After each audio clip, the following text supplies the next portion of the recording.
میں پہلے بتا چکا ہوں کہ جیو نے اپنے ابتدائی کئی سال کی ٹرانسمیشن دبئی سے کی تھی۔ ہم اپنے اہل خانہ کو پاکستان چھوڑاتے تھے اور دبئی میں جیو کی طرف سے ہوٹلوں میں رہائش دی جاتی تھی۔ اہل خانہ سے دور رہنا آسان نہیں تھا، ہمارے بیوی بچے بھی پریشان رہتے تھے۔ ایک دن میری بیوی نے فون پر کہا کہ بی بی زینب کے روزے پر بہت دعائیں قبول ہوتی ہیں۔ اس نے منت مانی ہے کہ اگر میری دبئی میں مستقل ملازمت ہو جائے اور میں بچوں کو وہاں بلا سکوں تو ہم بی بی زینب کے روزے پر جا کر شکریہ ادا کریں گے۔ جیو پاکستان کا چینل ہے، دبئی میں عارضی قیام تھا۔ میں نے ہنس کر بات سن لی اور بیوی کو تسلی دینے کے لیے وعدہ بھی کر لیا۔ حیرت انگیز طور پر، اور میں اسے اتفاق ہی کہوں گا کہ بہت جلد جیو کی انتظامیہ نے اپنے کچھ کارکنوں کو دبئی میں مستقل ملازمت اور درہموں میں تنخواہ دینے کا فیصلہ کیا۔ مجھے یاد ہے کہ HR مینیجر عدنان فہیم کو دبئی بھیجا گیا۔ انہوں نے ہم سب سے الگ الگ ملاقات کی۔ عدنان نے مجھ سے پوچھا، آپ کتنی سیلری کی توقع کر رہے ہیں؟ میں نے اپارٹمنٹس کے کرائے، اسکول کی فیسوں اور ٹرانسپورٹ وغیرہ کا اندازہ لگایا تھا کہ 10,000 درہم سیلری ہونی چاہیے۔ میں نے عدنان فہیم سے کچھ بڑھا کر کہا 11,000 درہم سے کم میں گزارا نہیں ہو سکے گا۔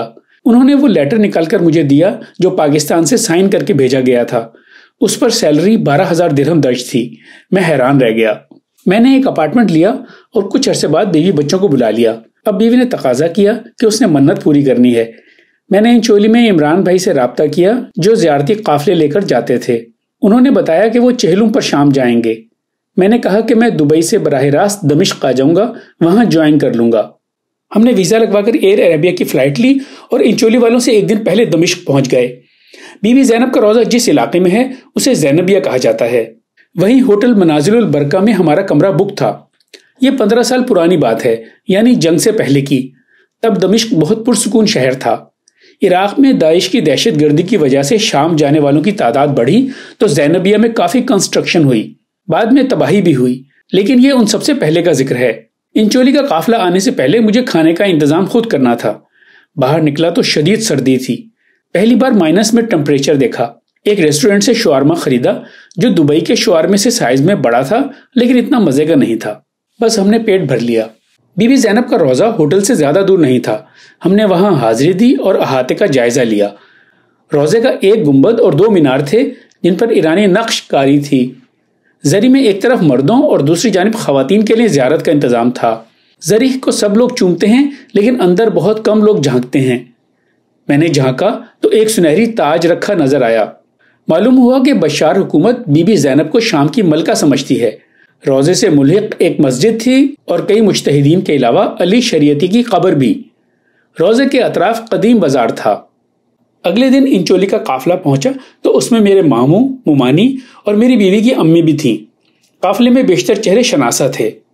انور بھائی یعنی انور حاجی، منو بھائی یعنی منو پڑوں، طاہر بھائی یعنی طاہر پنجابی، شکیل نقوی یعنی بیلے بھائی، گڈو بھائی یعنی گھوڑے شاہ، ظفر بھائی جنہیں ان کے والد در حسن کی وجہ سے ظفر درے کہا جاتا ہے، شاہد رضا جنہیں دوست شاہد بھی قوم کہتے ہیں، حسن بھائی جو ابن حسن پریس کے مالک تھے، رضا عباس رضوی جو MQM رہنما حیدر عباس رضوی کے بھائی ہیں۔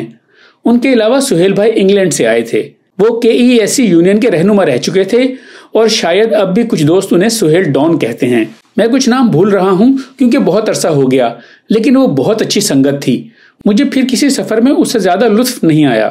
میرا خیال تھا کہ منہ بھائی کسی ریسٹورنٹ سے کھانے کا انتظام کریں گے، لیکن یہ دیکھ کر حیرت ہوئی کہ وہ کھانا پکانے کے سارے برتن، دیگچیاں، پلیٹیں سب بوریوں میں بھر کے ساتھ لائے تھے۔ سلنڈر کا انتظام ہوٹل نے کر دیا۔ وہ بازار جا کر گوشت اور سبزیاں لائے اور ہوٹل کے بیسمنٹ میں لنگر بنانا شروع کر دیا۔ چائے بھی وہی بنی۔ منہ بھائی کے ساتھ اگر مجھے ٹھیک نام یاد ہے تو ایک کوثر بھائی بھی تھے جو کراچی سٹی گورنمنٹ میں کام کرتے تھے۔ بعد میں انہوں نے اور انور حاجی نے بھی کھانا بنایا۔ دوسرے دن ہم بس کے ذریعے حجر ابن عدی الکندی کے مزار پر گئے۔ وہ رسول اللہ کے ایک صحابی تھے جنہیں حضرت علی کا شیعہ ہونے کی وجہ سے معاویہ نے اذیتیں دے کر شہید کیا تھا، بلکہ ان کے بیٹے کو بھی ان کے سامنے قتل کیا گیا تھا۔ اہل تشیع دمشق کی تمام زیارات بعد میں کرتے ہیں، پہلے انہیں خراج عقیدت پیش کرنے جاتے ہیں۔ ہماری زیارت کے کئی سال بعد 2013 میں داعش نے حجر ابن عدی کے مزار پر حملہ کیا، بے حرمتی کی، ان کے جسد خاکی کو قبر سے نکالا اور خدا جانے کہاں لے گئے۔ میں اسی سال ایران گیا تو تہران میں جناب افتخار عارف سے ملاقات ہوئی جو ان دنوں ایکو ملکوں کی ثقافتی تنظیم کے سربراہ تھے۔ وہ حجر بن عدی کے مزار کی بے حرمتی پر دل گرفتہ تھے اور انہوں نے اس پر ایک نظم کہی تھی۔ شاید میں اس نظم کو سننے والا پہلا شخص تھا۔ सलाम हुज्र बिन अदी, सलाम हुज्र बिन अदी, सितमगरी की हद हुई, मज़ार मुनहदिम हुआ जो मरजाए अवाम था, वो जिसका साहिबाने हक नगर में एहतराम था। शहीद कब्र में सलीब जुल्म गाड़ दी गई, लहद उजाड़ दी गई, जो खैर का निशान थी। सलाम हुज्र बिन अदी, हुजूर हक में जिसकी हर दुआ कबूल होती थी, नफस नफस जहां अताअते रसूल होती थी। मुहाज़े हक पे जिसका हर कदम कलंदराना था, सरिश्त कंबराना थी, मिजाज बू जराना था। फिर एक बार अली के इश्क की जजा मिली उसे, शहीद राहे हक था दायमी बका मिली उसे। वरक वरक किताब हुज्र खैर पढ़ रहे हैं लोग, दमिश्क देख फिर अली की समत बढ़ रहे हैं लोग। यहाँ से वापस अपने सफ़र शाम की तरफ बढ़ता हूँ। हुज्र बिन अदी के मज़ार के बाद हम बाब सगीर गए। ये दमिश्क का कदीम कब्रिस्तान है, जिसमें रिवायत के मुताबिक सहाबा और ताबईन की कब्रें भी हैं। लेकिन अहले तशय्यो को उससे ज़्यादा दिलचस्पी करीब की एक इमारत से है। वहाँ ज़मीन में एक बड़ा सा प्याला या घड़ा है। रिवायत है कि करबला से शहीदों के सर दमिश्क आए तो यहाँ उन्हें धोया गया था। उसके सामने जरी है। लोग कहते हैं कि वहाँ करबला से लाए गए सर दफन हैं। ये रिवायत और कई जगहों के लिए भी है। ये भी कहा जाता है कि सर वापस करबला ले जाए गए और वहाँ दफन किए गए। बाब सगीर में एक मज़ार में 2 कब्रें हैं, जो एक रिवायत के मुताबिक बीबी सकीना और बीबी उम्मे कुलसूम की हैं। उन पर यही नाम लिखे हैं, लेकिन बाज़ लोगों का कहना है कि ये कोई और सकीना हैं। एक रिवायत यह है कि पहले वो यहाँ दफन थी, लेकिन बाद में सौक़े हमीदिया के रोज़े में मुंतकिल कर दिया गया। उस रोज़े पर उनका नाम बीबी रुकैया दर्ज है। बाब सगीर वाले मज़ार में ऊपर ज़रीहें बनी हुई हैं, कब्रें नीचे तहखाने में हैं, तंग सीढ़ियाँ हैं और नीचे अफसुर्दा कर देने वाला अंधेरा। थोड़े फासले पर एक मज़ार में 2 कब्रें हैं, जिन पर बिलाल हबशी और अब्दुल्ला इब्ने जाफर तैयार के नाम दर्ज हैं। खुदा जानता है कि असली हैं या नहीं। बहुत से लोग शक का इजहार करते हैं। इसी तरह दमिश्क में एक कब्र उम्मुल मोमिनीन बीबी उम्मे सलमा की है। पढ़ा और सुना यही है कि उम्महातुल मोमिनीन की सारी जिंदगी मदीने में गुजरी और सिवाय जंगे जमल के कोई बीबी कभी बाहर नहीं गई। बीबी उम्मे सलमा दमिश्क कब आई और यहाँ क्यों दफन हुई मालूम नहीं। बाब सगीर ही में बीबी फिजा की कब्र है। वो बीबी फातिमा की कनीज थीं और करबला में मौजूद थीं।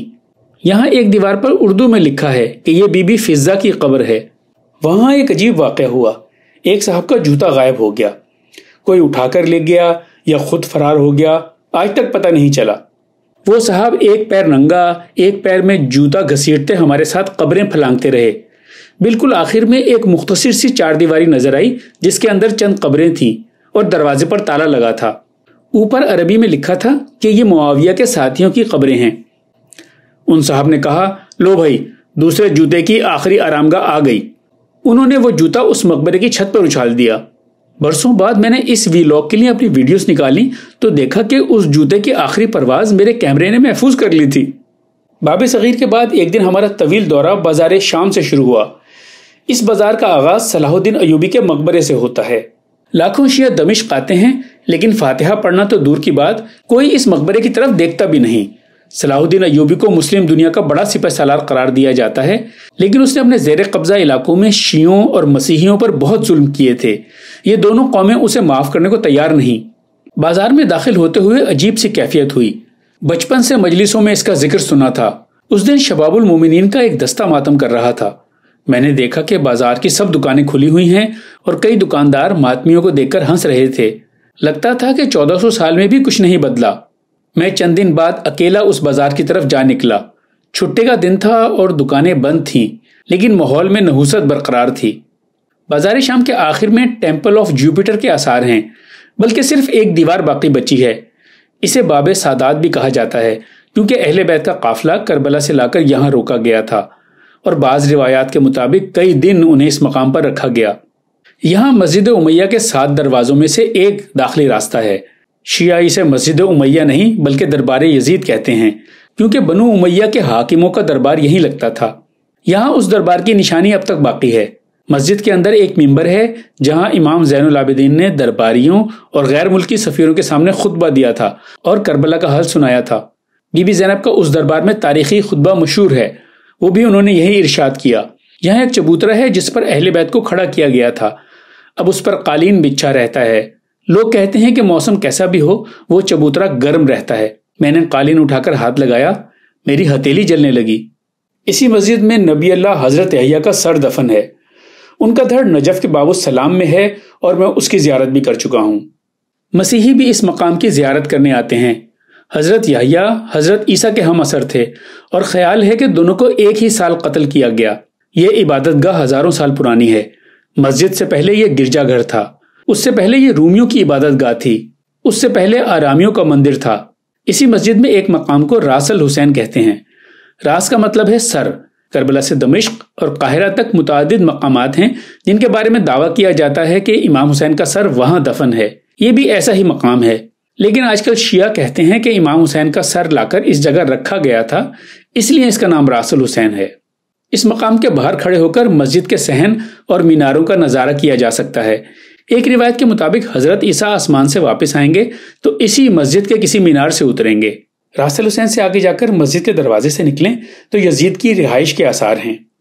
ना यजीद बाकी है ना उसकी रिहाइश, सिर्फ लानतें रह गई हैं जो हर आने जाने वाला देकर आगे बढ़ जाता है। इस बाजार पर चलते जाएं तो सैयदा रुकैया तक पहुंच जाते हैं, जो इमाम हुसैन की 4 साला बेटी का रोजा है। जिन्हें हम हिंदुस्तान पाकिस्तान में बीबी सकीना कहते हैं, वो यहाँ बीबी रुकैया हैं। वो कैद खाने में घबराती थीं और बाहर निकलना चाहती थीं, लेकिन अलमिया ये हुआ कि उनका इंतकाल कैद खाने में हो गया। सब रिहा हो गए और वो आज तक वहीं हैं। मैंने उस रोजे में ताबूत निकलते और मातम होते देखा।